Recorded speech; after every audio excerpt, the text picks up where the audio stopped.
60টা জিনিস মানুষ মরে যাওয়ার পরে তার কবরে পৌঁছতে থাকে। ইন্না মিম্মা ইয়ালহাকুল মুমিন মিন হাসানাতিহি বা'দা মাউতিহি, মানুষ মরে যাওয়ার পরেও যে 60টা জিনিস তার কবরে পৌঁছায় তার মধ্যে একটা হচ্ছে মসজিদান বানাহু, সে যে মসজিদ বানিয়ে গিয়েছে ওই মসজিদের সওয়াব। সুবহানাল্লাহ পড়েন। আপনি টাকা দিয়ে মসজিদ বানিয়ে দিলেন, ওই মসজিদে মুসল্লিরা নামাজ পড়ে, রোজাদাররা এসে ওখানে ইফতার খায়, তাহাজ্জুদ আদায়কারীরা তাহাজ্জুদ পড়ে, তাদের সওয়াবের কমতি হবে না, কিন্তু তাদের সওয়াবের একটা পার্সেন্টেজ সওয়াব যে ব্যক্তি মসজিদ বানালো তার আমলনামায় আল্লাহ ঢুকিয়ে দেয়।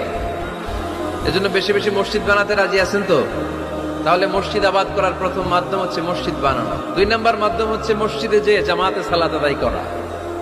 জামাতে সালাতুল জামাআ তাফদুলু সালাতাল ফারদি ব27 দারাজা। ঘরে নামাজ পড়লে একা একা পড়লে যেই সওয়াব, জামাতে পড়লে 27 গুণ বেশি সওয়াব।